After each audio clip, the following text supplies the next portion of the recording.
see it's getting darker and darker, and there's just no way right now for these drivers to know exactly what's going to happen. These guys are going to have to be really, really careful and tiptoe around the track until it's either not even 10 minutes into this race, and I feel like we've got enough strategy going on for a whole event, but still a long, long way to go. There's Yellowstone, there's Yosemite, but for racing fans and for Grid Life's Elkhart Classic, the destination is Road America, the National Park of Speed. Three wide in the front of the field here. Look at Emil Tab up the inside for the race lead. We head down to the first corner. And these guys have no idea what they're coming into. Look at this field. They're 2 wide, 3 wide, a couple places slipping. Side by side for the race lead. 54, 48 through 3 and 4. Working lap number 60, 110 laps to go.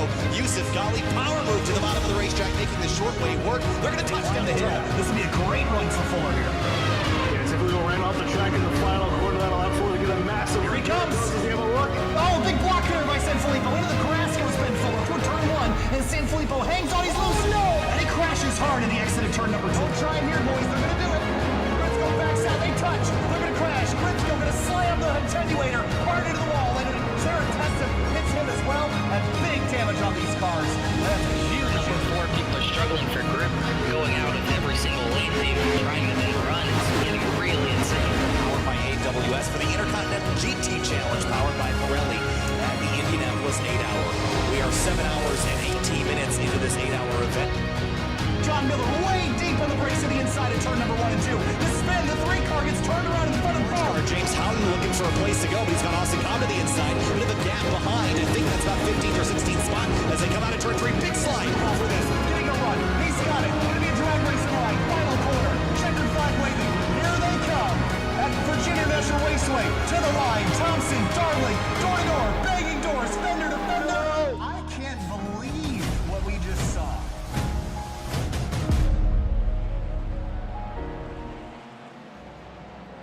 It's the penultimate race of the season for the Washington, D.C. Region SCCA Virtual Racing League. We're at Autodromo Nazionale di Monza tonight for our second to last race of the year. We head to Summit Point next week to finish off the season with a 1.2-hour endurance race. Tonight, though, the long straights and tight hairpins of Monza.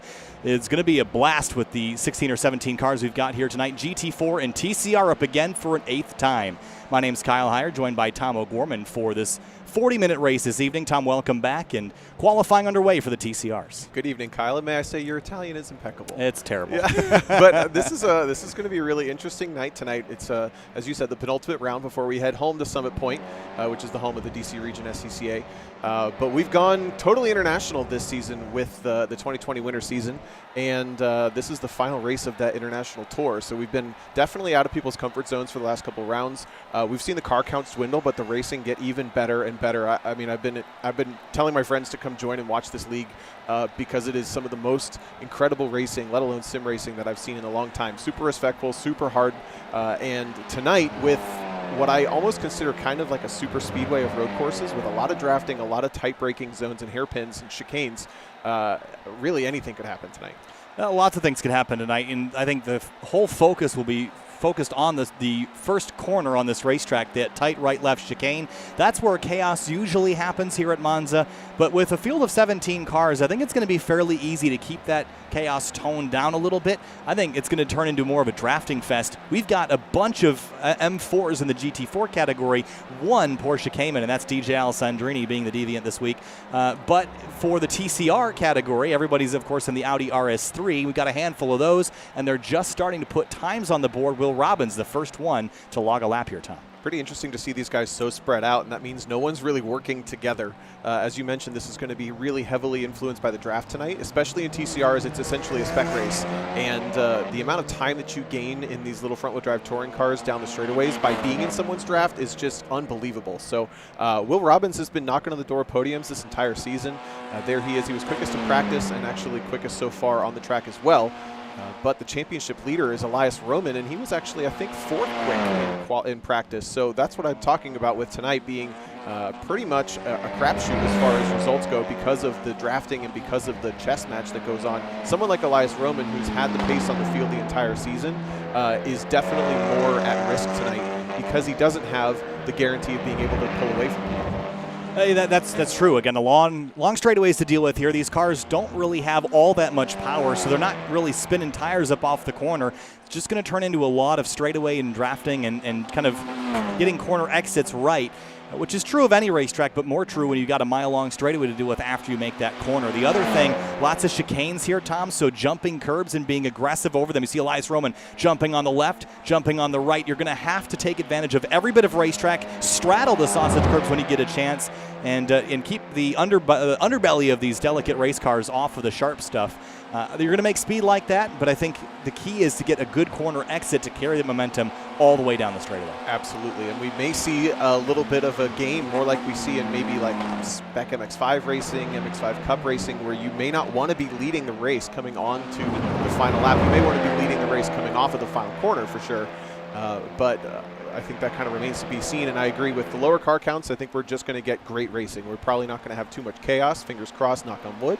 And with that, Elias Roman goes to pole by 0.2 of a second over Will Robbins. Also keeping an eye on pretty much everybody in TCR this week is a factor and has been at some point over this season. A 2:02.635 for Elias Roman. Jack Chrissy is out here on track as well, heading up under the bridge towards Parabolica.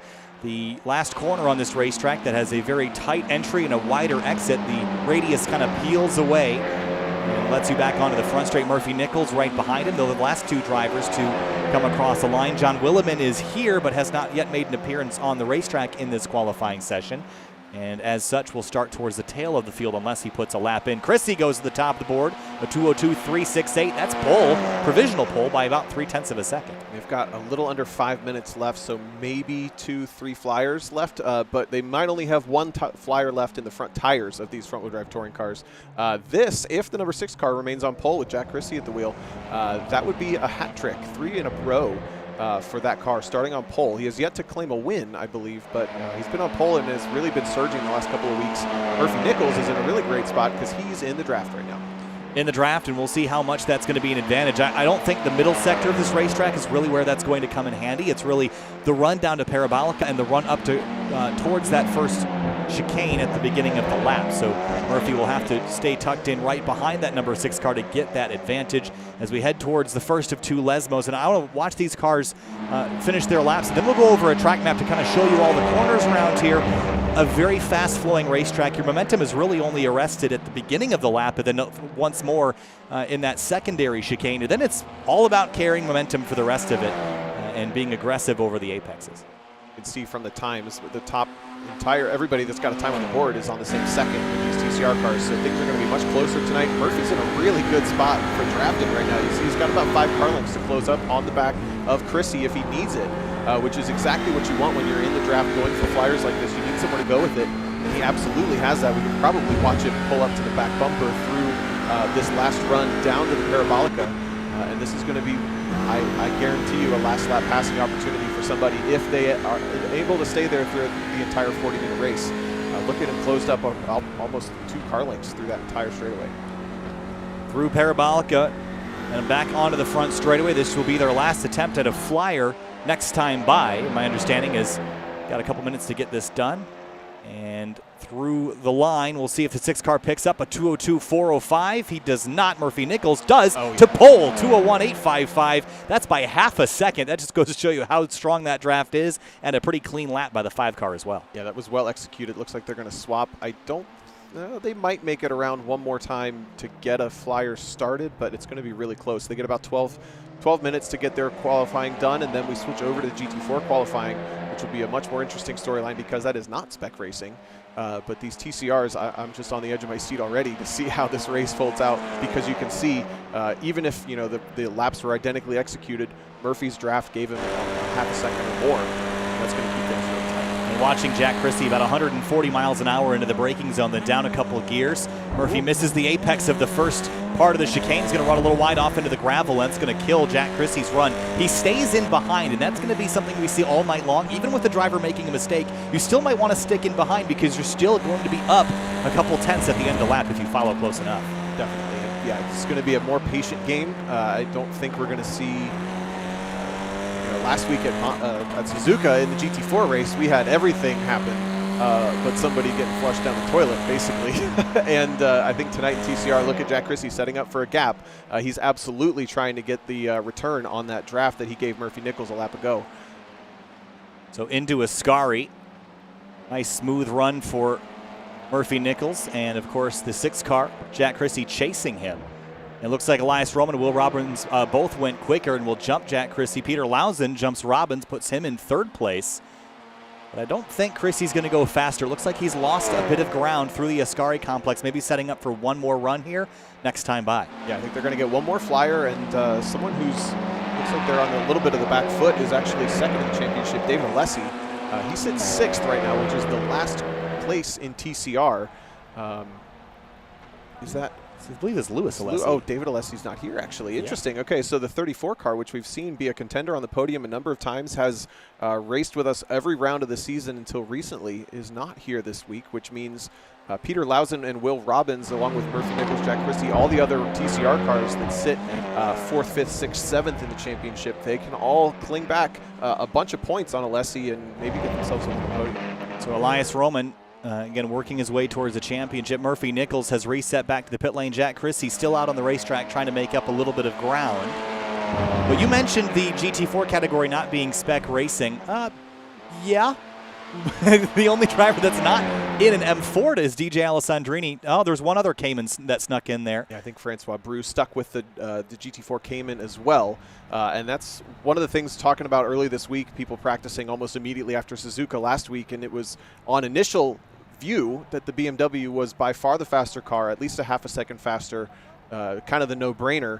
And then as people started to put the work in, and DJ especially, looking at the championship standings going, I've got enough of a buffer. If I have a bad round, it's not the end of the world. I'm going to try to make this Cayman work and make it hard on myself. And he's made it work. He's been fastest in some of the practices this week. He was 3rd just now in practice as well tonight. So that Cayman is not completely dead on arrival coming into Monza. The other thing is it drafts off the BMW significantly better than the inverse. The BMW does not really draft off the Porsche very well. Well, no faster lap for Elias Roman. He was about a 10th off of his previous best. Peter Lausen hits pit lane. Will Robbins is going to hit pit lane. Now it's time for the GT4 cars to start rolling off, and it is a mad scramble. They're waiting for the go-ahead. But look at them all lined up here on pit exit time. They're ready to go. Where do you want to be in this line? Because we're going to form a train. Do you want to be in the middle of it? Do you want to be at the back of it? Or do you want to be leading it? Well, you want to be with your friends, really. If your friends are willing to give you a draft, as we just saw in TCR, Murphy Nichols has a huge pole margin by about 0.5 of a second. And that was simply because he had a buddy to work off of. So I think looking at the very front row, Alex LaRose and Kevin Zhu are sharing not only a livery, but did they get separated? They did. They actually got separated there just in the very last second. So they're going to be trying to find each other in the 26 and the 243, those maroon BMWs. There are probably a couple of other drivers that have a plan coming into qualifying, but that's less important today in the qualifying as it is in the race. Having a friend to work with and be consistent and smooth with.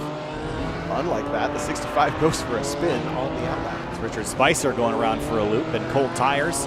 Always a topic of discussion here in the first lap out, but just got off on driver's left, letting a couple cars by and misjudged it slightly. So Spicer will get back rolling towards the tail of this field.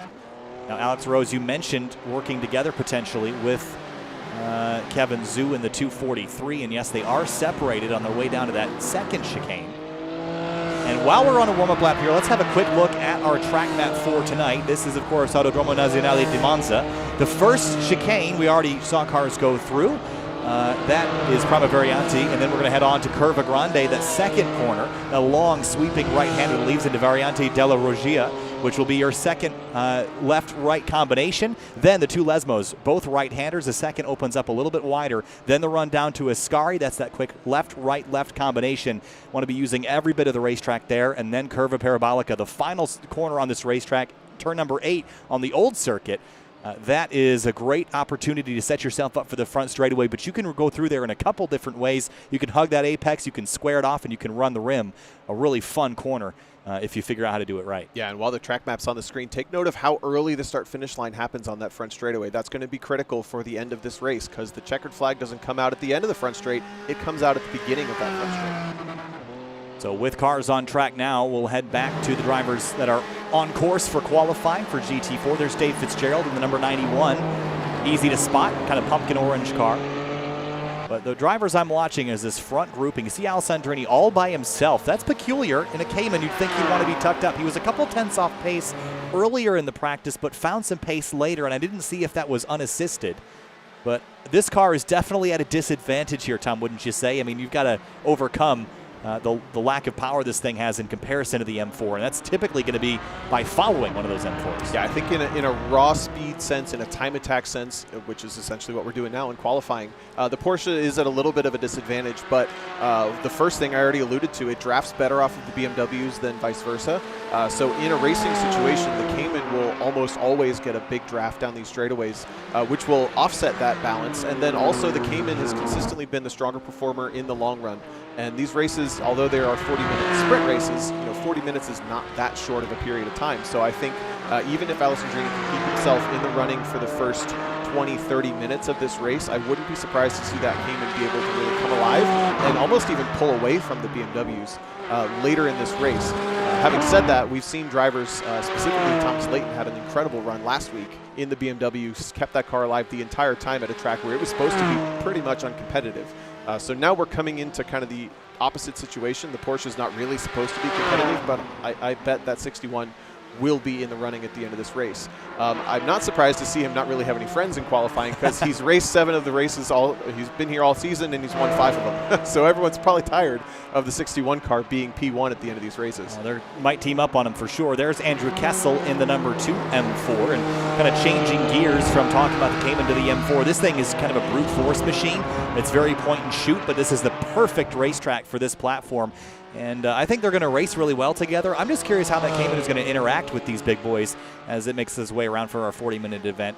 And there's a whole lot of them, and they're physically large in comparison to the Cayman, which is a relatively small car. So especially when things get dicey at the end of the race towards the front, I'd rather have an M4. It's easier to keep cars behind you when it's the size of a refrigerator box. It is incredibly hard to pass, and we saw that at Sebring with Ken Hausiel defending for over an hour on DJ Alessandrini, who was easily the faster car in the situation. But Hausiel was basically perfect the entire race, and notably, he is not here tonight. We don't know why, but unfortunately, Ken Hausiel, who sits second in the championship, is not in attendance, which makes basically an open door, same as TCR's situation, for drivers like Alex LaRose, Christopher Lapras, and Andrew Kessel, who are all here tonight and sitting closer in the points to Hausiel. On board now with Dave Fitzgerald through Curva Grande and now towards that secondary chicane. 146, 147, 148 into the braking zone, so about 10 miles an hour faster than the Audi RS3 TCR. Big climbs up over the curb. It's a bit of a miss on the apex for the 91.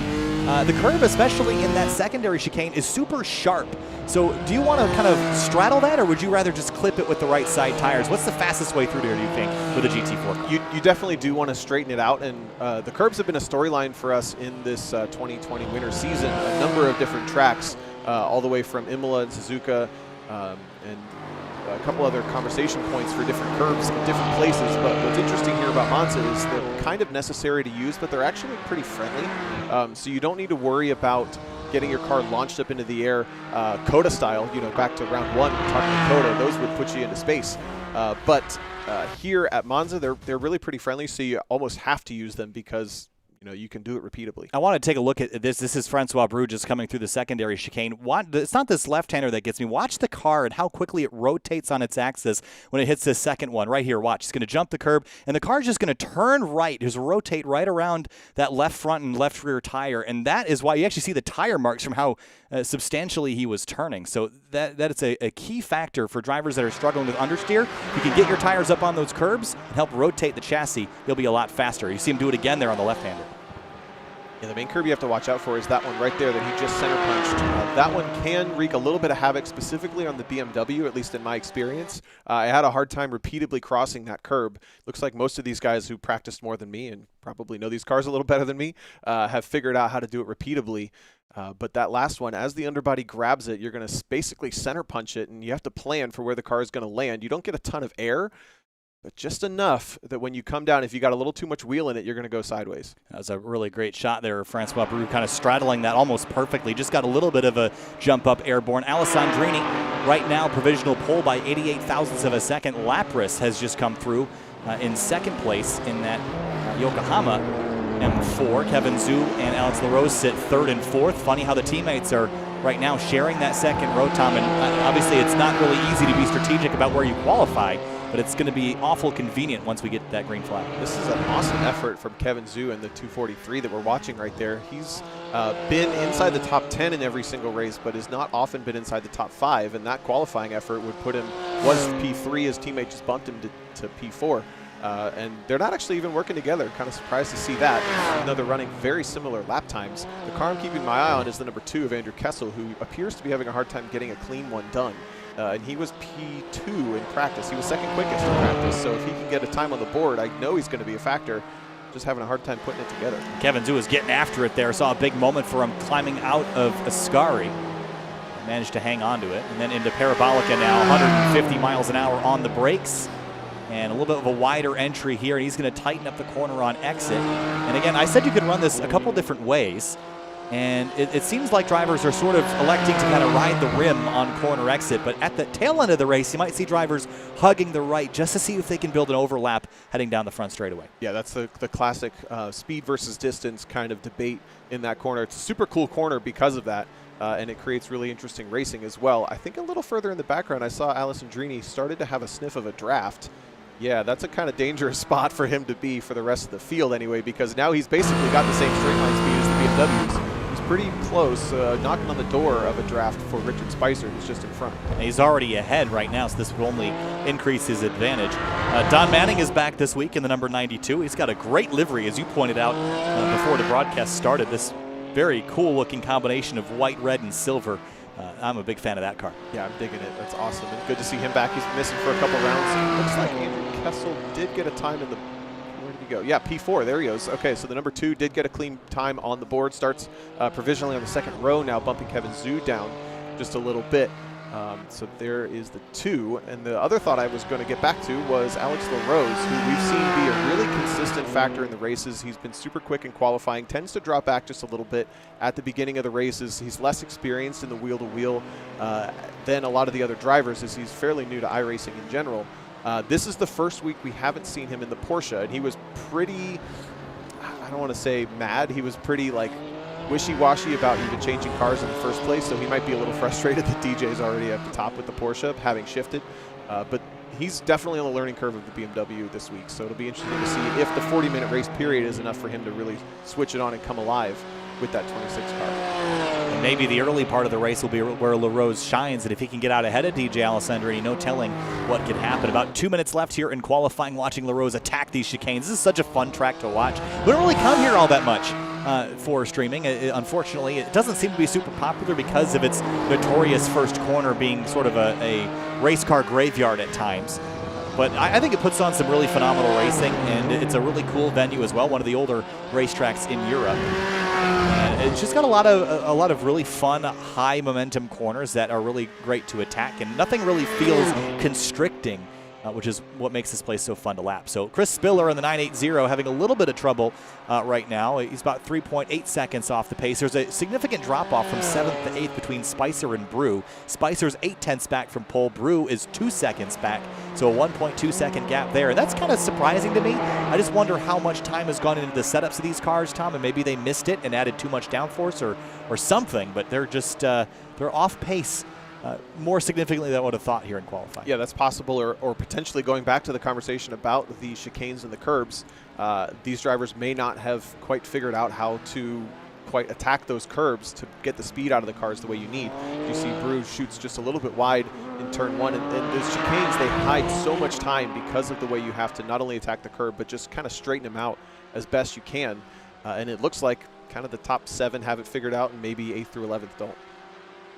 Great shots from up above here as we head down into the second chicane with Francois Brew in that number 69 car. His last lap was only about a 10th off of his best, 1:59.252. Kind of ginger over the first curb, kind of made a mistake there and bounced awkwardly over the second one. How about battle for second? Lapras and LaRose by 0.005 of a second. That's how much they're separated by. Be a lot of fun to watch, and I do think that the BMWs have an advantage at the start of this race, especially if they can get a good jump on that green flag. I think they'll pretty comfortably be able to at least attack, if not lead, into turn 1. But Alessandrini, having said that, did go a little quicker with the draft off of Richard Spicer. He picks up another 2/10, so it's over 3/10 on the front row between a BMW and a Porsche. Those still completing a flyer as the checkered flag waves on qualifying. That's going to be hard for LaRose to beat without a little bit of a slipstream help, even in the M4. Super aggressive looking car. This is a really great looking machine. I do wish we had the Aston. That's one of my personal favorite GT4s, but maybe someday. Down the back straightaway, up underneath the oval, and we were talking briefly about the combined variant, which does exist here in iRacing, running the oval and road course in one layout. That would be a lot of fun. Maybe only about 3 laps worth of racing in a 40-minute race, but LaRose through Ascari, nicely composed. And this is his last run down to Parabolica to try to see if he can break into the front row.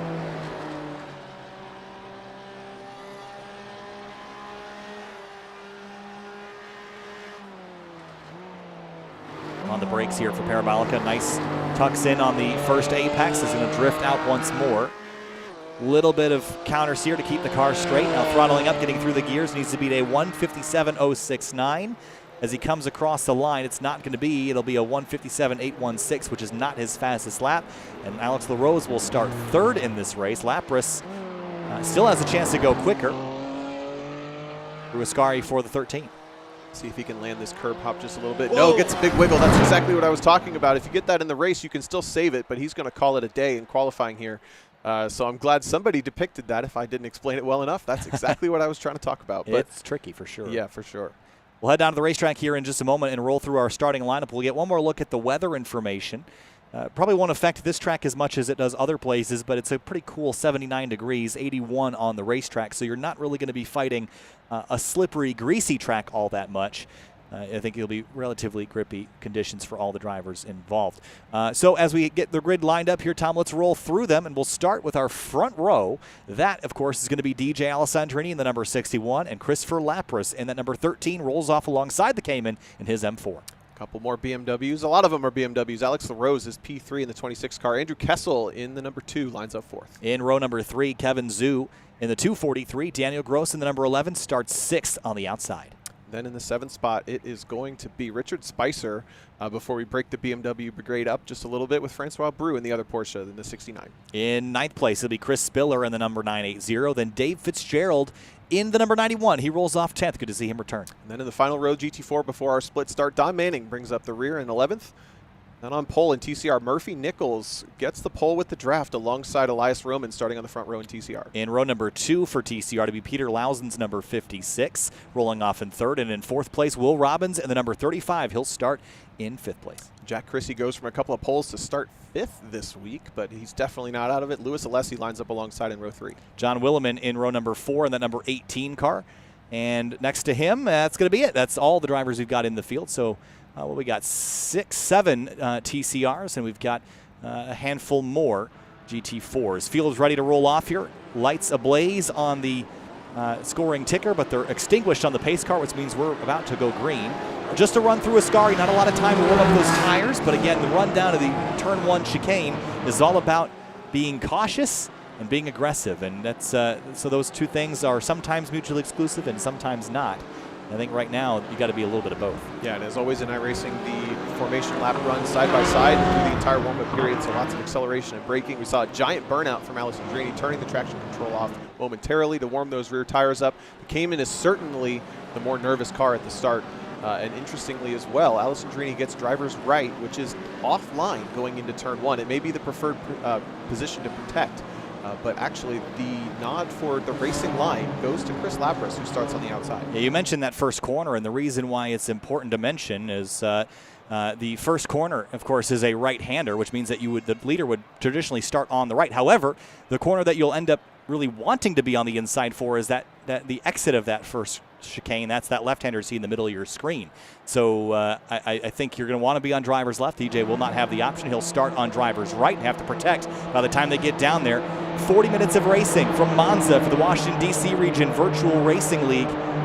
Here we go. Cayman versus M4 in the front row. 2 classes of racing, GT4 and TCR. One more event next week from the home track at Summit Point. This week, though, it's a trip abroad to Italy and Autodromo Nazionale Monza. Green flag flies and we're racing in the DC region Virtual Racing League. Alessandrini's off. Pretty good start from Alessandrini, but Lapras responded. They're going to go side by side the entire duration of this straightaway. It's a split start for the TCRs in the background, but now they finally start to get some action. Kevin Zhu changes lanes, but Lapras has the entire advantage, shuts the door into turn 1. For the first corner, Lapras has a lead, but he's going to get caught up on the curbing. Alessandrini goes the long way around. He hangs on and leads the way out of the first corner. Lapras tucks in behind. So far, so good. Nice, clean start for those drivers. Meanwhile, TCR already single file into turn 1. Murphy Nichols, the pole sitter, is clear, and he leads the way over Elias Roman. Yeah, takes the advantage of the pole to put the foot down and starts to accelerate away. Alessandrini, though, defending down into the second chicane. Lapras with a run around the outside, deep on the brakes. Is he going to overshoot it? Yes, he goes wide once again, and now LaRose has to dodge him, and they're almost going to go 3 wide in the BMWs. They're racing the wrong position, but that is exciting stuff coming out of the second chicane. Alessandrini did a great job defending that. Let Lapras get in over his head. That moved Kessel into second. Lapras back to third. They're side by side again. Lapras with a big moment. He hangs on to it for the first. Lesmo has to be side by side through the second. They're letting DJ drive away. And Andrew Kessel with the run around the outside. That is a good move from fourth on the grid up to second now. The teammates, the Burgundy cars from, what did you say, brake duct there with the duck peeking back. They're going to go side by side, a big draft, and unfortunately, again, if they can't get side by side, banging door handles into Ascari. DJ is going to be able to start to pull away from this big time. Whoa, big slide for Alex LaRose through the middle of Ascari. That's a bad place to lose the grip. He gathers it back up in front of Richard Spicer, but all this fighting is just letting DJ drive away. 1.7 seconds up the road for him. As LaRose, actually that's Zhu rather, pops out of line to get by Lapras. Yeah, unfortunately with Lapras charging that attack on Alessandrini early on, got caught out in a really awkward spot and has dropped back 4 positions. Now Kevin Zhu charges in a little bit too deep. These drivers in the BMWs look like they're really confident in their brakes, and it's really not paying off, as now Lapras with the over-under reclaims third. A lot of shuffling going on in GT4, not quite as much in TCR, although they are still close for third. Peter Lausen and Jack Chrissy, they're side by side, move Chrissy up to P3. Roman leads over Murphy Nichols, so Murphy must have made one little mistake and has let the race leader of Elias Roman through. And now Lausen and Chrissy continue to battle for third place down the front straightaway here. And Chrissy actually doesn't get the run around the outside. He's going to tuck back in. It was a really good start for him, though. Started 5th and is battling for third. He's absolutely within touch of the leaders, and I don't think Elias Roman's going to be able to break away from this one. Into the braking zone. Big dive for Chrissy. Can he lock it down in time? Actually nice and orderly into the first chicane, and he clears Peter Lausen, moves him up 1 spot. Murphy Nichols losing a half a second to Elias Roman. It's a half a second lead for Roman in the 99 right now. And Murphy's in a pretty similar spot to where he was in qualifying to get that nice draft. So if he can put another one of those good laps together, a couple of them especially, he might be able to get back to Roman. But he's on the danger zone of not being in the draft anymore. Chrissy still has a lot of pressure from Lausen. They're going to go side by side once again into the second chicane. And it's Lausen this time who's deeper on the brakes. Whoa, that's a big cut. Chrissy, I don't know if that was actually kosher. He might have cut back a little bit too hard, and does. He pulls over to the side. Yeah, that was too much. Kind of had all 4 tires to the left of the curb there. That is an illegal maneuver, and he will have to give up that time. It's not a super huge cut if you cut on the right, but it's a fairly big one if you cut on the left. So he's going to have to give all that up and try again a little later. Will Robbins now behind Lausen in the 56. Moving back to GT4, Zhu in the 243. Here comes LaRose, and looks like Lapras picked up a slowdown as the teammates go by. Yeah, if you leave the track limits in iRacing, they will assign you a time penalty that you have to bleed off in real time. So if it assigns you a second, you have to slow down a second and actually tick that timer down to 0 before you can continue to race. So that is what just happened there with Lapras and Chrissy both. Now side by side for the teammates, LaRose and Zhu. LaRose trying to get the position back, having dropped back a pretty poor start in the 26, but he's back on his feet and will now have the preferred driving line into... Whoa, Zhu tries to get back in line and doesn't quite clear him. Now finally tucks in. That was really dicey. Nose to tail now into the first corner. Watch the brakes here, guys. Don't get into each other. On the brakes now, nice and tidy. Alessandrini's lead 1.9 seconds over Kessel through the first chicane, though. The teammates sorted out. Gross behind, Richard Spicer in 6th, all nose to tail, sweeping on through. Looks like we've got it sorted out for now in the first 5 minutes. A good start from Danny Gross in the white BMW there, currently running 5th. I think he started 7th or maybe even 8th. He's another driver that we typically see in the Porsche, but shifting over to the BMW, seeing the writing on the wall early this week, although it's turning out to maybe not so much be the case. At the beginning of that last lap, I think Alessandrini's lead was a 1.7 second gap, and it extended to 1.9, but now it's back down to 1.8. There's at 1.9 again, so he's really almost broken this one away. keep our eyes on that lead gap. Meanwhile, back in TCR, Peter Lausen in the 56. He started this race in third. That's where he runs right now, but he's trying to hold off Will Robbins, who has started in fourth, runs fourth. He'd like to pick up a spot and get himself on the podium for now. Look at the dive into that second chicane. Lausen charges it. It's going to cost him time on exit. He's in the gravel. Yeah, Lausen into the gravel, and Murphy Nichols was also behind. Unfortunately, tags the tire wall, does Lausen. So they're all going to lose time to the leader, Roman. And that's going to promote Robbins up into the third spot. Now, not much damage on that 56 car there. I think he got away with a tire barrier out there. Meanwhile, Chris Spiller and Francois Brou fighting for ninth through Ascari. Moves Spiller up one spot, Brou back one.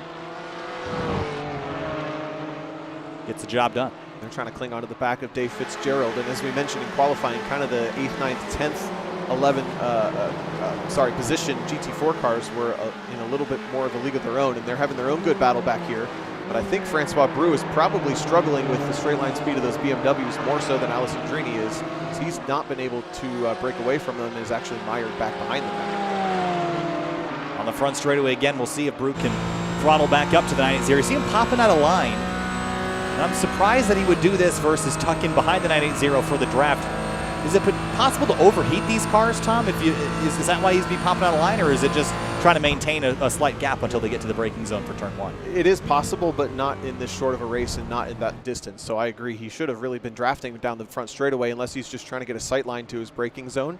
If he's feeling out that braking zone might be a little bit of a risk to go in blind, he might back off of it just a little bit, but back up towards the front. The battle for second, Kessel and LaRose. LaRose has turned the afterburners on and pulled back up to the back of the number 2 car at second. Yeah, LaRose was 2/10 faster than Alessandrini last time, but actually make that 3/10 faster. Now heading into the first Lesmo. We'll see if Kessel holds him up or if they'll both make each other faster. I think it's probably going to be the former, and I'm curious to see if LaRose is going to force this issue or if he'll tuck in behind and try to push Kessel forward. LaRose really needs to make this and make it happen quick if he wants to start to run Alessandrini down. We're already a quarter of the way into the race almost, closing in on 30 minutes remaining. And if he's got the faster car now, it's only going to get worse because these BMWs don't handle their tires nearly as well as the Porsche does. He's going to look to the inside for Ascari, but no go this lap. Oh, big jump for Kessel. He slammed the sausage curbing and it didn't get any damage on that car, but got all 4 tires in the air, and he got a slowdown for it. He'll have to pull over and let LaRose by, and here comes Zouk, Gross, and Lapras also. Chicanes are high risk, high reward, and unfortunately it looks like a little bit of body damage as well in the number 2. He slots in back behind Danny Gross, who just passes him coming into the Parabolica. But now it is LaRose and Zoo, the team cars. As we assume team cars, they both changed liveries this week to that paint job, and they run in formation second and third. I can't imagine that'd be a coincidence. Look at this for second place, Murphy Nichols and Will Robbins. Robbins got by. Jack Chrissy and Peter Lausen, both of them must have made a mistake. They're back a little ways. Chrissy was the driver that dropped the farthest out. I don't see any visible damage on this. Well, Chrissy had the cut penalty 2 laps ago, and he was all the way at the back of TCR, so he's made up 2 positions now, and is in front of Lausen, who had also made that mistake, but he's got a long way to go to catch back up to Louis Alessi, who's having a great run, keeping up with Robbins and Murphy Nichols. There's Alessi running in 4th right now, started in 6th. Andrew Kessel, slow again, and I wonder if this is another cut penalty or if this is something different. And I think we have our answer. He was passing Daniel Gross, got in too hot. Whoa! Holy cow, he completely dodged a bullet there with almost T-boning Alex Rose at the apex. Another look at it here, just got in way too hot and bailed. That's a terrifying look. Let's watch on board the gearbox of Alex LaRose here. Yeah, if you've been a fan of motorsports in any capacity on YouTube, you've seen that happen before with equal results and way worse results as well. So I'm glad that didn't end up worse for anybody than it did.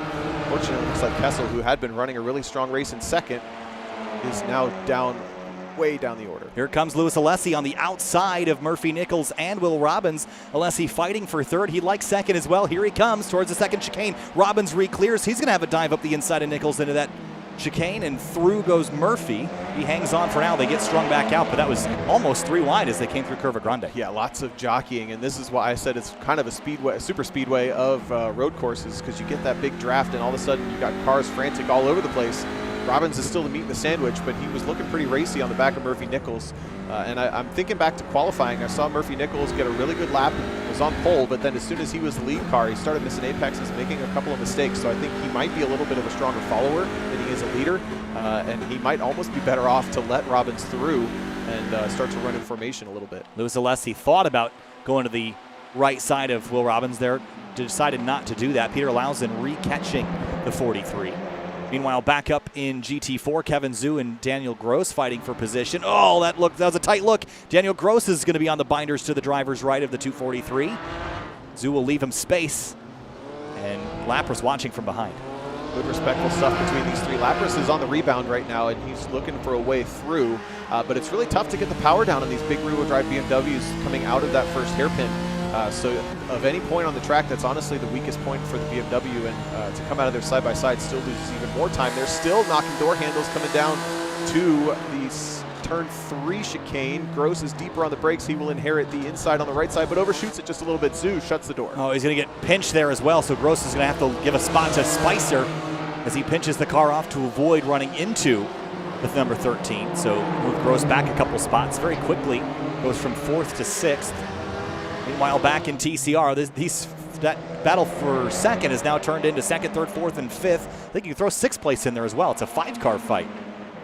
Yeah, some of the stronger drivers, or some of the more consistent drivers from the season, are further towards the back, with Lausen and Chrissy bringing up the rear of this train. So this is going to be a lot of fun to watch all the way through. Murphy Nichols wants the spot back. He pokes the nose coming down towards the second hairpin and backs out of it. Robbins continues to lead this battle for second, and I'm surprised to see in both classes a breakaway from the lead. Yeah, 6 seconds for Elias Roman. He's just cruising right now as the battle for second continues. 3.2 seconds for Alessandrini out front in GT4, but for 4th place, that's where the fight is now, Lapras and Spicer. Whoa, Spicer's in a little too deep, bails out of the turn in to make sure he doesn't get to the back of Lapras, and that opens the door for Gross, who was showing the nose on the way in. I have to wonder if he popped into the mirrors for Spicer, and Spicer maybe got distracted for a second. And look who's still looming. Andrew Kessel is still in this battle, which is essentially a battle for the 3rd place on the podium. Now Kessel will be closing in with a big head of steam here. Look at the speed climb, 156, 157. 160, almost saw 160. Oh, the 11's in deep. Can he get it woed down before the first corner? No, he cannot. He's going to run into. Oh, there goes the 65 for a slide. Yeah, that was kind of 2 incidents in one. And Lapras saw it coming, so he minimized it very well. They didn't lose a ton of time, but unfortunately the boop to the back of the 65 almost sent him for a ride and gathered it up nicely. That could have been a lot worse as well. So minimal damage on those cars, and they'll carry on and continue. Will Robbins, Murphy Nichols have traded spots for second, as you saw a couple moments ago. Murphy's not done fighting this yet. I don't think Murphy's got the pace for the lead, but I think he's got enough pace to stay in touch with second, and he's going to have a run here heading into turn 1. Yeah, the cars behind even are still in this battle, but Nichols lifting early now. I think this is pretty smart to run in formation like this, because he was kind of a little sloppy when he was leading this group. And now that he's running in second, he's kind of gathering confidence, I think, and that's probably really good to run that way for maybe 3, 4, 5 laps. Get your footing underneath you and then mount that attack. Interesting to see behind. Lausen and Chrissy are kind of flip-flopping spots. Chrissy was by a couple of laps ago and now is back behind Lausen. So although those two drivers tend to be podium contenders, they look like they're kind of miring themselves down there in 5th. Wondering why that is. We're still not quite to halfway yet, so there's a lot of time left in this race, but Elias Roman's gone for all intents and purposes. I don't think you're going to run him down even with a mistake or 3. So I think the battle is going to be for second, but they are starting to lose touch with Murphy Nichols just up the road. Back in GT4, Lapras and Gross and now Spicer. That 4th place trio is not quite done sorting it out. No, and that little exchange down into the first hairpin, turn 1, if anything, it just bought Kevin Zhu a bunch of comfort. That's the gap now between Zhu leaving the left side of your screen and then maybe 10 car lengths back to Lapras. So I think Lapras is the faster car. They'll probably potentially get back up to Zhu if they don't battle too much more. But Danny Gross is looking pretty racy no matter who he's following right now. In the first corner, Zhu looked pretty conservative on corner entry. Andrew Kessel, last time by, ran a 2:03.177, so off pace slightly. And does he have any damage on the nose of that car? It looks like there's the hood is separated from the fenders just slightly. That might be a pretty sizable aerodynamic effect here, just because of how long you're sitting in the straights. Yeah, especially having dropped off in the draft. He's not in a great spot right now, and he had some damage from that curb hop that he had earlier too. So 2 incidents, a little bit of body damage on the number 2 car. Lapras, though, defending heavily from Gross and is looking like he's feeling the pressure, runs a little bit wide. Gross gets a run coming into the first Lesmo. And will he be able to complete the pass? Yes, he's on the line, and I think that'll be a pretty easy job. No, runs wide and pushes Lapras off the track. Oh, there was a touch there for sure, and runs Lapras off into the gravel. Let's have another look at that as they came through the first Lesmo. And actually, as we were watching the replay wipe, it looked like he had his own issue running himself off course in the next corner. Here's a look at that. Just got in too hot, maybe distracted from the contact, ran himself off into the dirt, and got repassed by the 13er Lapras. The winner there is Richard Spicer, who's now up to 4th in GT4 and can set his sights on the back of Kevin Zhu, who is continuing to inherit even bigger and bigger leads over this and solidifying that final spot on the podium. Up at the front, look at LaRose. He's close to full second on Alessandrini this lap. Something must have happened to the 61. I don't know. I mean, I'm looking at their lap times, and I'm curious to see how far off DJ is this time around. His last lap was a 1:58.377. Let's see how far off it is this time around. 1:59.6, that is off pace. Made a mistake potentially. LaRose comes across the line, a 1:58.441. So that was a full second quicker, as you mentioned, Tom. And that's fairly off pace for Alessandrini. So there's no lap traffic to deal with yet. Wonder if he just ran wide and got himself in trouble. Yeah, I suspect, if anything, he was probably just kind of clicking off, qualifying style laps and might have just gotten a quick cut penalty somewhere and had to back off by about a second, because that's pretty clean, the amount of margin that he backed off there. It's my guess. We'll talk to him after the race, I'm sure, and find out. But look at Lapras. He's gotten back by Spicer and is now into the 4th position once again. Lapras sets his sights on Kevin Zhu, who's 3.5 seconds up the road from him, back in second place in TCR. This is the battle I would have thought we'd see for the lead, but with Roman out front, it has sort of shifted to that second place fight. I want to keep an eye on this lead between Roman and Robbins, though. It was 5.5 seconds now. I recall it being over 6 at one point. And yeah, Roman was 8/10 slower than Robbins last time by. So maybe they're starting to figure out how to run down that race leader. I think this is the best opportunity they have, is to kind of stay in line. But as we say that, we shift back to battling, and Murphy Nichols shows the nose on the way into turn 1. Deep on the brakes, and looks like he's going to complete that pretty comfortably. Shuts the door. Now that's going to slow the entire field down, and Lausen shows the nose and into the door handle of the 35. They're almost 3 wide on exit, but Lausen's going to take the position away from Will Robbins. That was very opportunistic of Lausen to sneak up the inside and grab that spot from the 35, but he did it. He got there. It was just a little bit rough. Jack Chrissy now all over the rear of the 35, and Robbins will go from 2nd to 5th here relatively quickly. Chrissy sweeps to the left now. Big dive into the chicane. Wow, super aggressive from Chrissy. He's got to be clean onto the back, but no, does not work this time through the second chicane. Also take note of the damage on the passenger front of the 56. That headlight is out, and it's a little bit crinkly, so he's going to be at a disadvantage in the draft. He's actually got both headlights out, so he's had a pretty significant boop on the front. There it is again. Now the 35 picks up some rear-end damage, so I think Chrissy's been using the chrome horn on this Audi RS3. It is actually significantly torn up.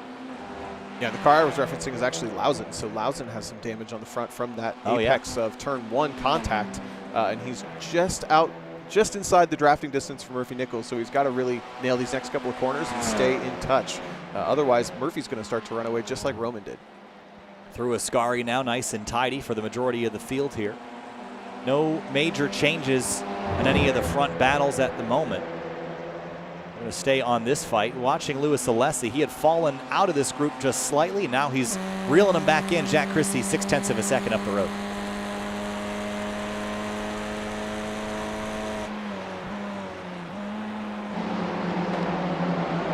Big slide for 35. He's going to lose some ground to Jack Christie and Parabolica, and they're going to pull even for 4th on the front straightaway. Side by side, but looks like Robbins had the draft from Lausen for a moment. Lausen changes lanes and now changes back, so Robbins will get the sniff once more. He'll start to pull ahead of Chrissy, who had the run, but you see how that draft works. He's going to have to pull back in line and rethink it again. Thinks about it for turn 1. How aggressive does he get? They're going to go in side by side, but Chrissy's just trying to maybe add some pressure to Robbins and put him into a mistake rather than take a higher risk move, dive on the brakes. So sorted out for now in TCR. We'll move back into GT4. Lapras in 4th is actually closing in on Kevin Zhu. You see off in the distance in that 243. Last time by it was a half a second better for the 13 over the 243. And Richard Spicer was a full second off of Lapras.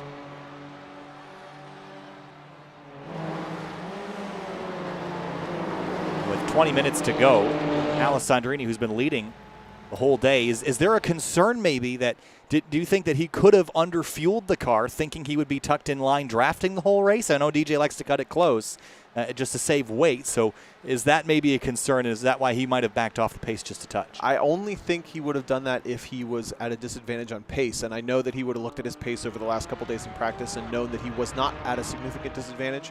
I suspect, if anything, it was probably one of those simple cut penalties, if anything, but it looks like that has kind of come back his way. That's back to 3 seconds lead for Alessandrini, so maybe LaRose made an equal mistake to put that back. Look at this.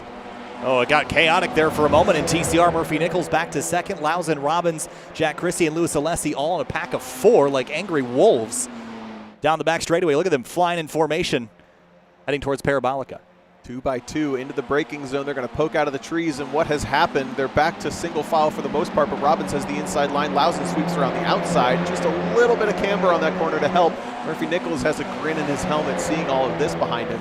But look at Chris. He's going to probably get the best run running around the outside there and has a great draft off of the back of Lausen. Yeah, which lane do you pick on the front straightaway? Do you stick with the car on driver's left, or do you sweep to the right and maybe push the 35? It's tough to say. I think the 35 is going to have to tuck back in line here, but looks like Chrissy's going to, he can't make up his mind either. I don't know what they're going to do, but they're hard on the brakes into turn 1. They caught up to Murphy Nichols pretty big. Look at Robbins goes through. Lausen lets it happen pretty easily and tries to tuck back in line. Chrissy couldn't do anything with it. So a little bit of flip-flopping, but they're for the most part in the same order. Oh, Chrissy moved out to the left. That wasn't going to work heading into Curva Grande. Now back to the right. I think he's feeling a bit impatient. He's been awful dicey, kind of sweeping to the left and the right all night long through this particular segment of racetrack. He's going to do the same now, going defensive on Louis Alessi. Yeah, he's had little tastes of brilliance, having been on pole the last 2 weeks. I should say he's had tastes of brilliance tonight, but unfortunately starting 5th. Look at this. Murphy Nichols maybe makes a mistake, and Robbins has a run on him. This is for 2nd, and Lausen's coming up into the battle as well. 2 by 2 through the first Lesmo. Murphy's he's leaving plenty of space on driver's left, but the second Lesmo is a bit more constricting. You got a curb on the right you can use. Murphy misses it. He's going to run off into the gravel, and so does the 35 of Robbins. Yeah, that surprise lunge from Lausen put Robbins a little bit surprised, I think. And now Chrissy's got a big run. Do they go 3 wide towards Ascari? Lausen on the outside. Murphy Nichols covers him. Chrissy nowhere to go. And into Ascari. Nichols on the way inside. That's not going to work. Lausen goes through on the right. Chrissy's looking for a way around as well. No place to go. They're going to touch there. Big moment for the 5 of Nichols. He gathers it back up and continues. That was super sketchy. Yeah, everyone is still in this one. Robbins goes from the front to the back of the line. Lausen now holds 2nd place. Nichols in 3rd. Chrissy tries to show the inside, and Louis Alessi is fully in this battle now. The 18 car is as well. John Williman, who's been quietly maintaining himself in this battle for what is 2nd all the way down to last. Now on corner exit, leaving Parabolica. It's Elias Roman leading by 12 seconds over Peter Lausen, but then it's Murphy Nichols, Chrissy, Alessi, Robbins, and Williman all straight up nose to tail. Murphy Nichols building a run here on Lausen. He's going to have a look to the left. Becomes the inside for the 2nd corner, so if he can hold it around the outside, he's deep on the brakes. Look at the back end squirming, and he gets it to the apex. A great move from Murphy Nichols in the 5 car. And Peter Lausen tries the over-under. Looks like Louis Alessi made a big lunge, and maybe he picked up a spot. Yes, he did over Jack Chrissy. Made a great move down there into turn number 1. Here's what's that. Let's go back a little farther. Here's what that looked like. But from up above on the left, and lunged up, and he's going to squeeze in here. And actually, Chrissy let him sort of have it there and ran him a little wide on exit. They lost some ground to Lausen and Nichols, but a pretty good fight for position. Now back with Nichols and Lausen leaving that 2nd chicane. And behind him, Alessi and Chrissy still going at it. Little mistake for Alessi. That's going to put all that progress he made right back to square one. He's behind Jack Chrissy. Looks like a little bit of cloud cover coming over the raceway as well. But as these guys battling, again, this is basically the entire battle in TCR, the whole field in one battle. Chrissy, I think, is one of the faster cars. He's just not quite able to figure out where to go with it. And they've separated out just a bit between Murphy Nichols and Lausen and then the rest of the field. Lausen pops out to the left. Nichols, well, maybe slow on the straightaway. No, it looks like Lausen's got more damage than Nichols does. If anything, Murphy's a little quicker there. Over the left, over the right. And a bit more composed this time through when they're not running side by side. No major battle in GT4 at the moment. You're watching the closest thing on the racetrack. Looked like a lot of squirming, trying to break the draft. Oh, Chrissy had a slowdown. He must have cut the chicane once again. Pulls off to the side and allows Alessi and Robbins to both go through. both through. For second place, Murphy Nichols and Peter Lausen still going at it on the front straight here. Lausen is in behind, and it seems like he's going to go to the right this time through. Got a pretty good head of steam. He's going to be able to comfortably cover him into the braking zone. The matter of the question becomes, how brave does Murphy get on the outside? Does he try to pass around the outside again? Oh, he's deep once more. The 5 squirming, shuts the door. He's so good on the brakes, Tom. He just gets that thing. He's totally on the edge of control. Balances on the nose, and it's just the rear end is just picked up. And I don't think the rear tires are on the ground at all in the braking zone. They're just kind of skipping along the surface. He's got that thing stood up on its end, and he's gotten it through into second again. And look what that exchange has done. It's back to a 6-car battle for second, with Nichols has a little bit of a gap to Lausen, but Alessi's back through. Robbins, Chrissy, and Williman all in this one still for that silver medal. Whoa, Lausen's deep, gets a good run through the second chicane. Nichols pounds the pavement on landing. Lausen is still looking really quick. A bit of a mistake for Murphy. Didn't turn in quite when he needed to, but he did get down to the apex. Lausen left behind slightly on corner exit. Look behind him, there's Louis Alessi. Will Robbins still tucked up.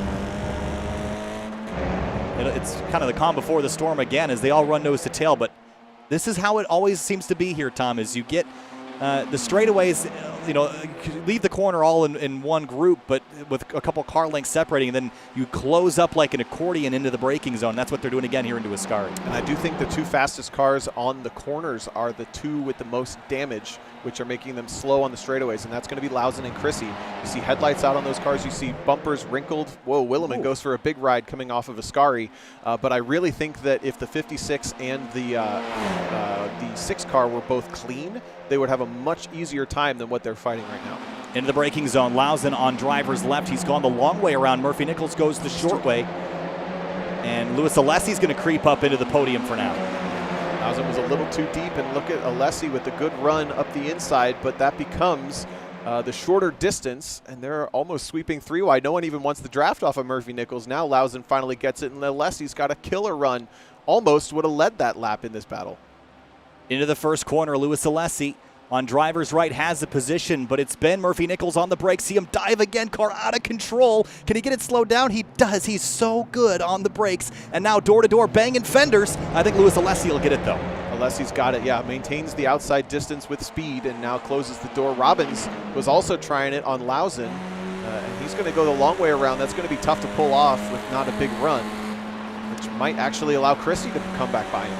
I think Jack Chrissy is on a construction force. He's had a lot of roadblocks to deal with tonight. Yeah. And he's goes around Will Robbins, and he's just been stuck. I think you're right. I think he's one of the faster cars in this field, but he always catches the field at inopportune times when they're sort of running kind of door to door, and he has nowhere to go with it, has to sit behind. And then on top of that, he's making mistakes and chicanes that are costing him time where he has to give it back up. Yeah, he's kind of in a catch-22 because he's the faster car in the corners and the slower car in the straights, and anybody who's ever been on a racetrack knows that's the toughest kind of car to race. So he's having to get risky with it, and it's not paying off yet anywhere. Lausen, though, with a great run through the Lesmos, almost got by Murphy Nichols, but look at the gap. There's absolutely aerodynamic damage factoring into this battle. I think so, and look, Alessi's got a very clean race car.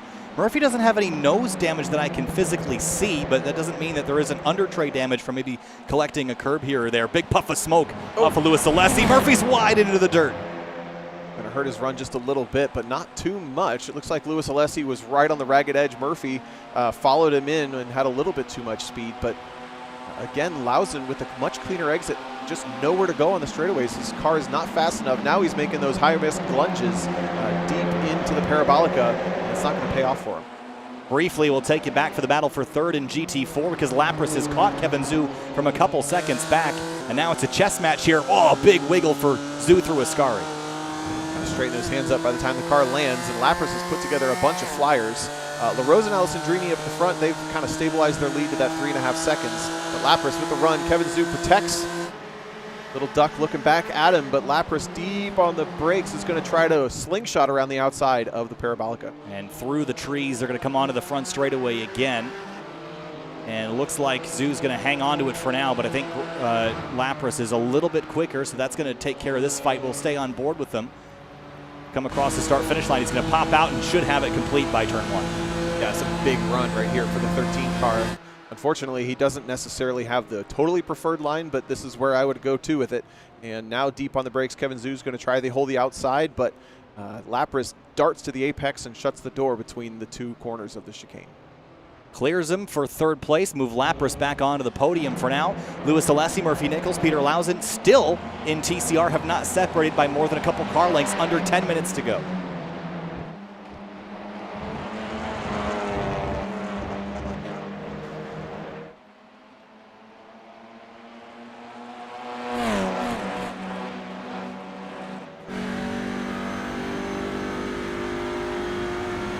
To hop on board right here with Peter Lausen. He's in the draft and not gaining any distance on the back of Murphy Nichols. If you notice that, that's the frustration that both Peter Lausen and Jack Chrissy are dealing with. Also, out of curiosity, I picked up the results. Whoa, Murphy Nichols wide once again. He's pushing so hard to keep up with Lewis Alessi, whose results I just pulled up. His best finish this season is 20th. He doesn't even have close to a top 10. Now he's battling for second on the podium. Lausen's going to pop over to the left on Murphy Nichols. Saw Murphy, I think he caught the underbody of the car on that sausage curb, and that's what launched that thing airborne. And Lausen was able to close after Murphy ran wide off into the gravel, got it collected and continued, but might lose third place here. Lausen is trying so hard. Just can't really do anything with it. Here's another look at how that draft is working for him. He's absolutely glued to the back of car ahead and just not able to get any sort of run. Tries it on the outside. Oh, Murphy Nichols is deep on the brakes, is having to check up to make sure he doesn't get to the back of Alessi.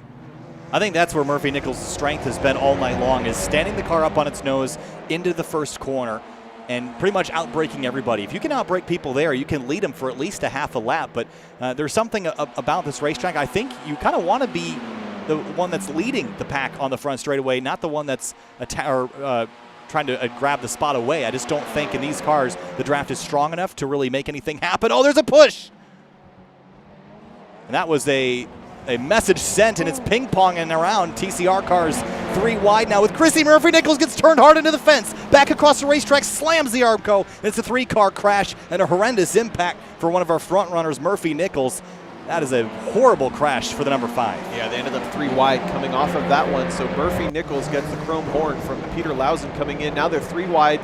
Chrissy trying to come back on track, comes on at a completely different angle than Murphy Nichols. If they were both pointed the same way, they had room, but unfortunately they were on different trajectories.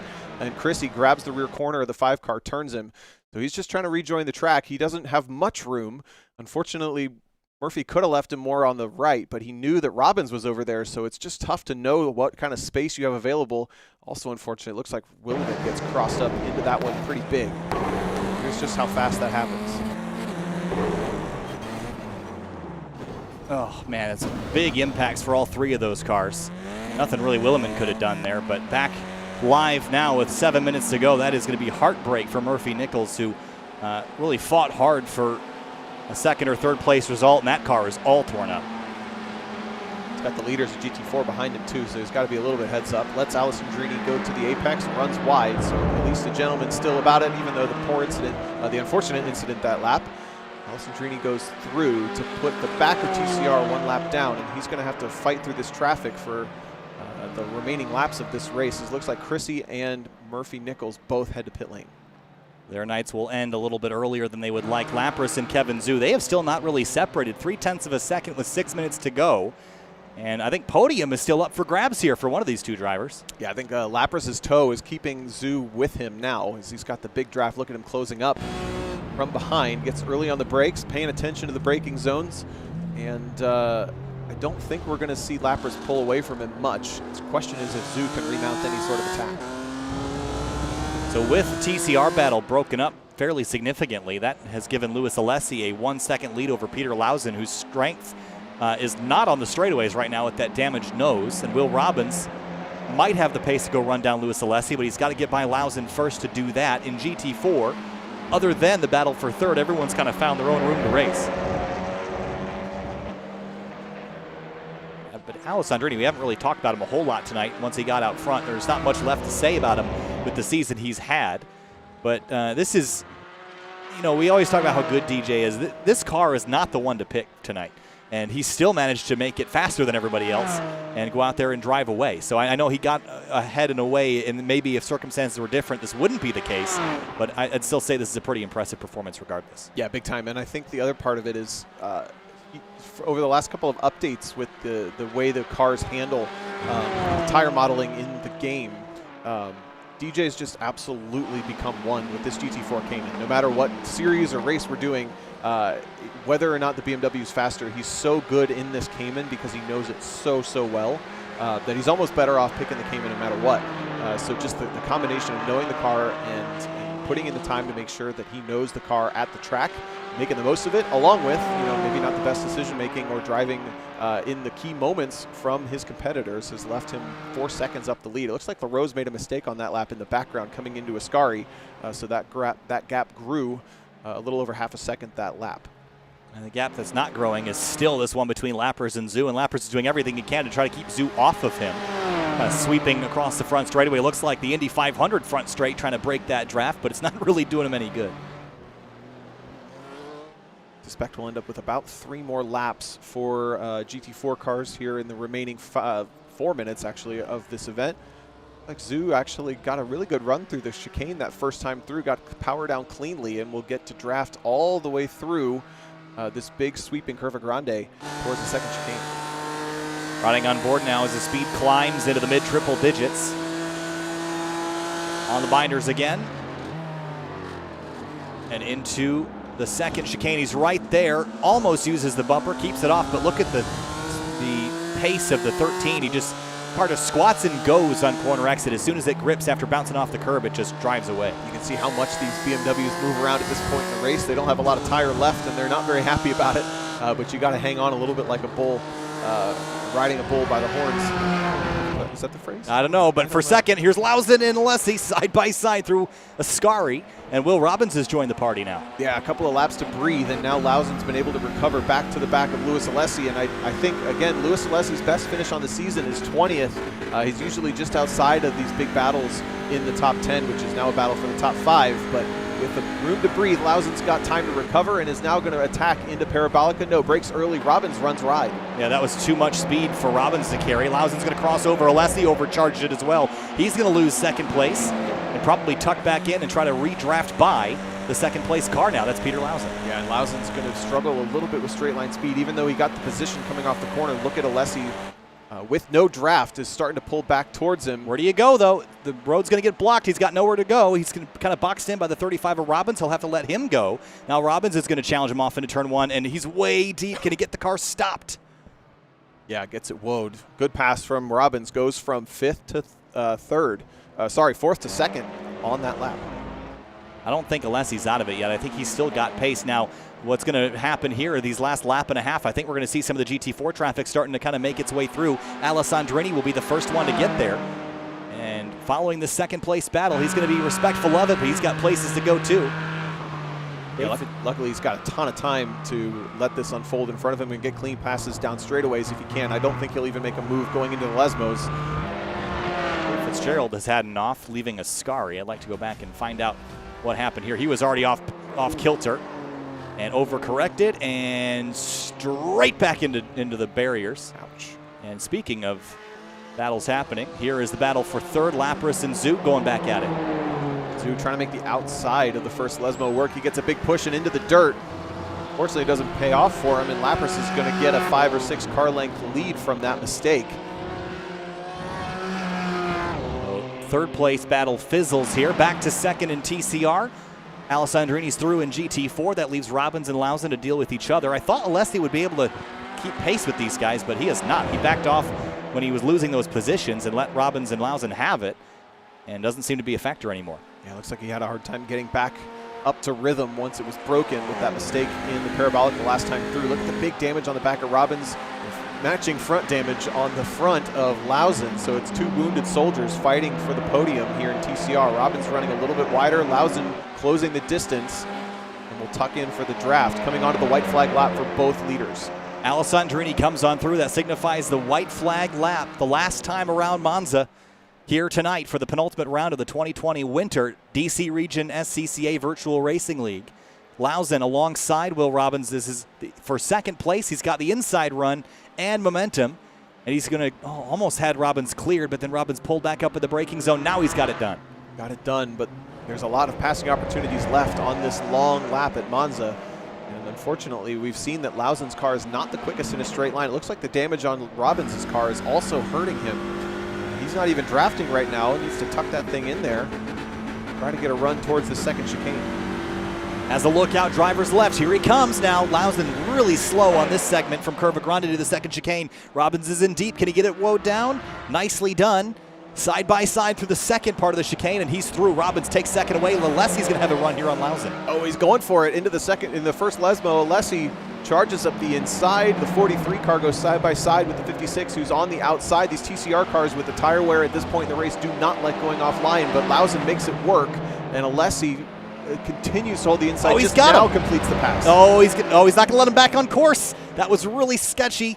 Behind him, Lausen went a little bit wide and tried to bully his way back on course, and Alessi held his line, which I encourage. However, if Lausen wasn't going to back out, that could have been a disaster. So I'm glad they worked that out and didn't make that any worse than it had to be. But that's going to probably give Will Robbins second place, as up the road, Alessandrini is leaving Ascari by 6.5 seconds over LaRose. Not convinced we're done for third yet, though. No, it looks like Alessi did not get a good run off of Ascari and is going to protect into the Parabolica. This is where he made the mistake 2 laps ago, so he needs to get this braking zone exactly right because he's got the straight line speed. He can win the drag race to the start-finish line. Lausen's trying the outside, gets it set up. Alessi is in deep.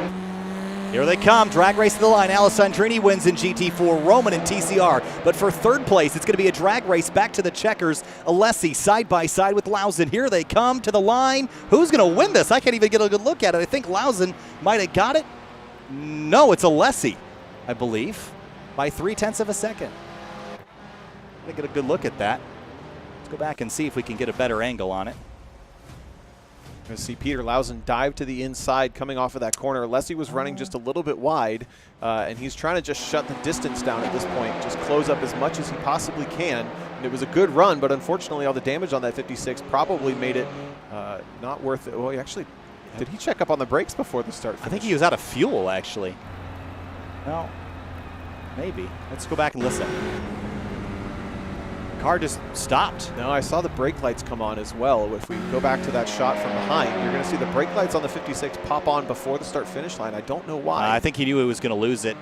He didn't have the run built, so I think he just figured it was going to be over regardless. So he finishes in 4th. Great run by Louis Alessi in the 43, though. That was a fantastic race. Here's a look at your race results. Alessandrini, LaRose, and Lapras, your podium in GT4. And LaRose and Lapras had pretty calm endings. Lapras had to fight off Zoo for a little bit, but Elias Roman gets it done in TCR. Will Robbins and Louis Alessi second and third. And Louis Alessi, his first podium in a long time here in the DC Region SCCA. Well done.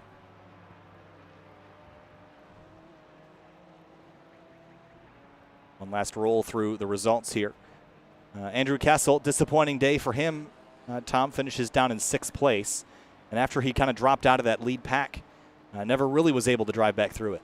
Yeah, another good run for Danny Gross, and also really good effort from Kevin Zhu, whose best finish in this season up to this point was 8th.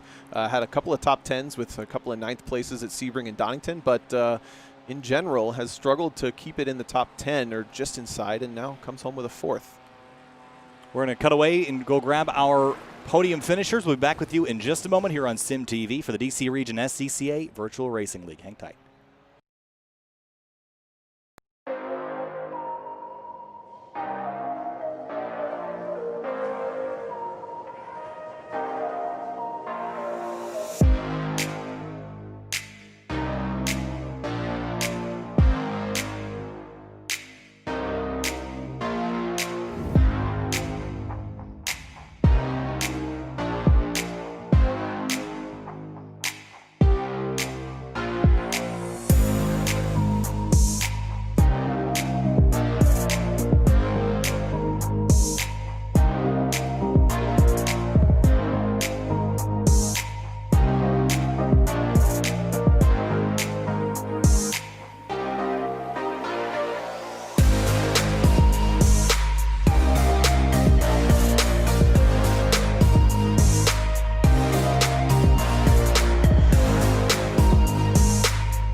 Back live on Sim TV with our third place finisher in TCR, Lewis Leslie in the bright blue and white number 43. A fight for third place, a drag race to the checkers. You brought it home in third after a really fun fight at the end with Murphy Nichols, Will Robbins, Peter Lausen, and more. You started sixth, finished in third. Take us through your night. You were right in the thick of the battles all evening long.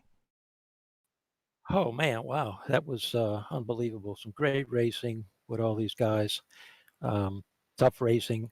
Just trying to hang in there and kind of keep with the pack and whatever happened up front. But I kind of reeled them in a little bit. And then Will, Murphy, who else? Peter and I were kind of battling back and forth, and I was able to just squeeze out third at the end there. A super fun race for you. Next week, we head kind of home for the DC Region SCCA at Summit Point. Your thoughts on running a little bit longer next week, a 1.2-hour race in this car? What do you think your chances are out there to get yourself another podium?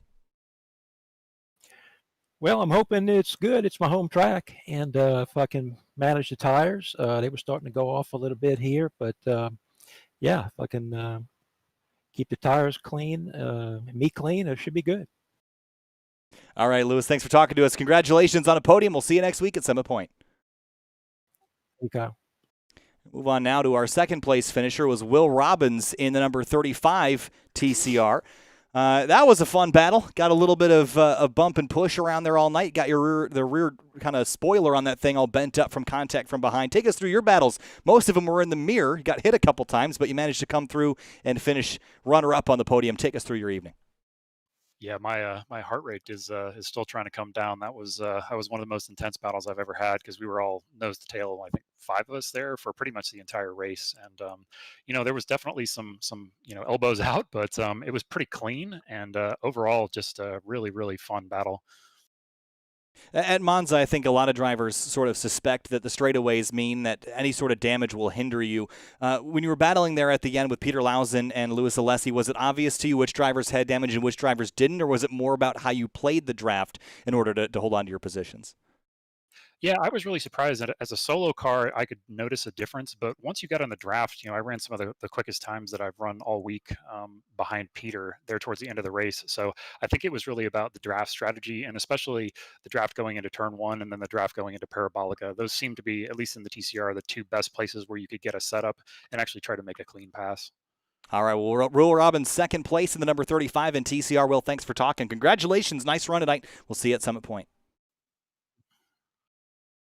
Moving on now to our race winner in TCR for Elias Roman. It was a probably boring night for you out front, Elias. Won by 16.5 seconds. Not a whole lot for you. Did you make a cup of tea and some cookies out there too while you were at it? Because it looked like you had that thing pretty much on lock.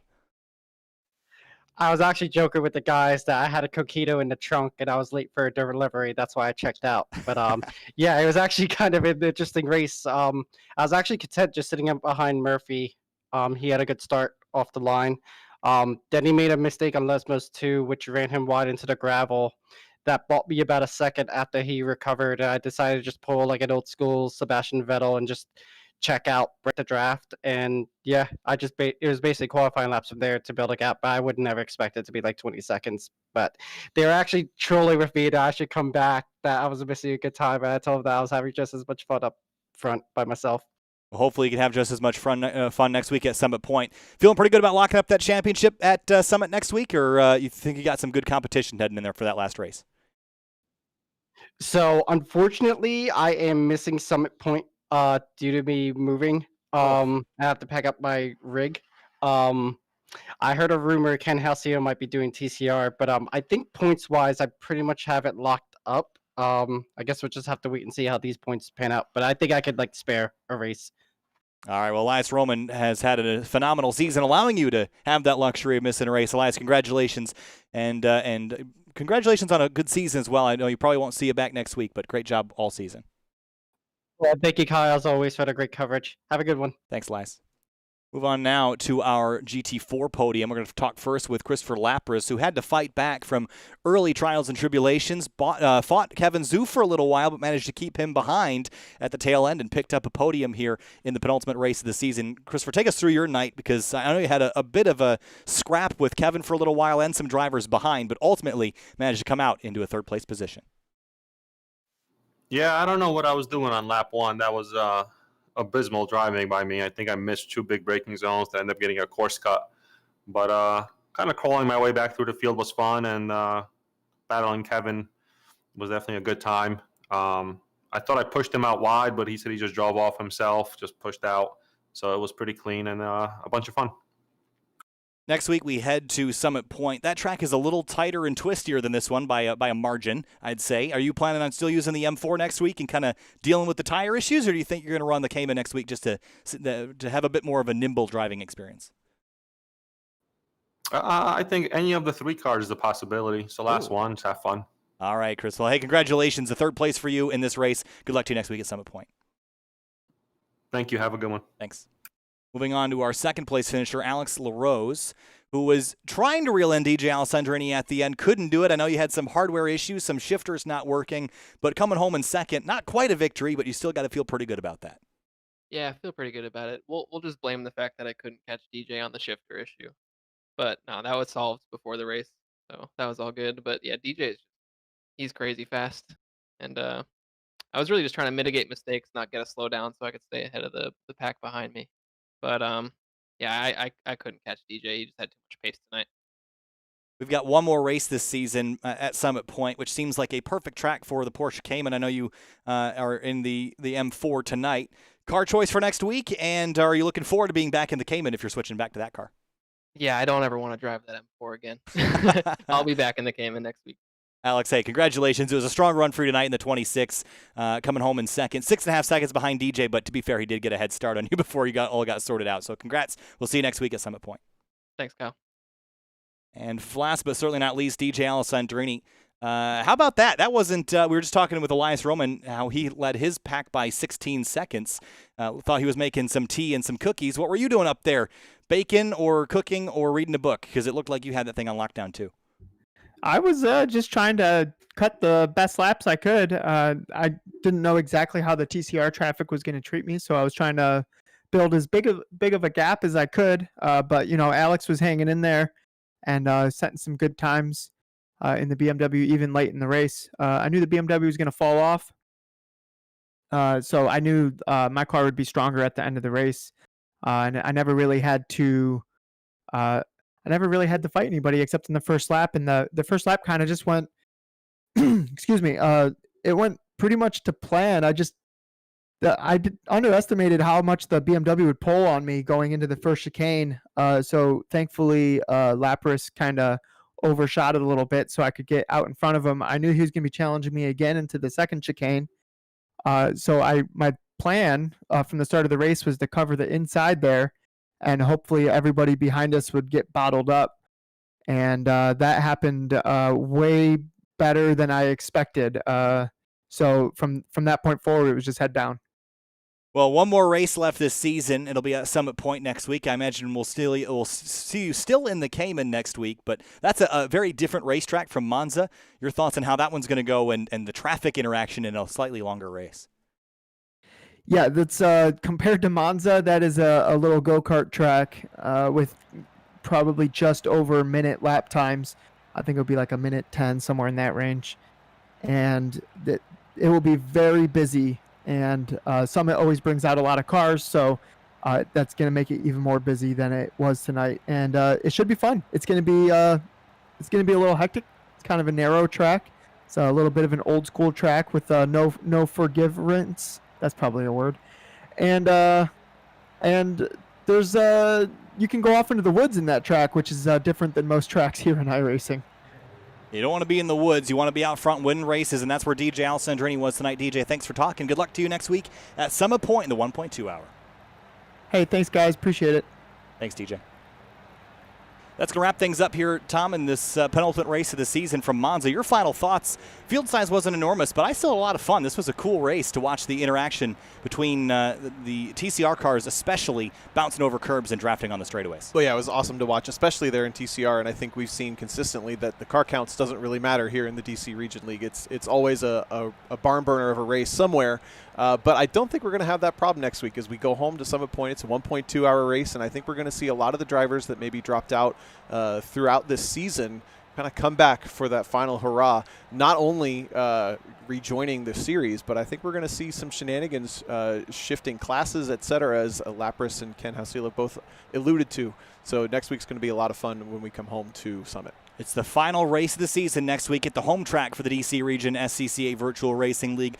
We'll see you there next week right here on Sim TV. Thanks for watching. Make sure to subscribe, and we'll be back on Saturday night. Actually, no, tomorrow night. We've got Scars Ferrari Challenge action. We'll be back Saturday night as well for Outsider Racing League from Talladega. Thanks so much for watching. We'll see you next week.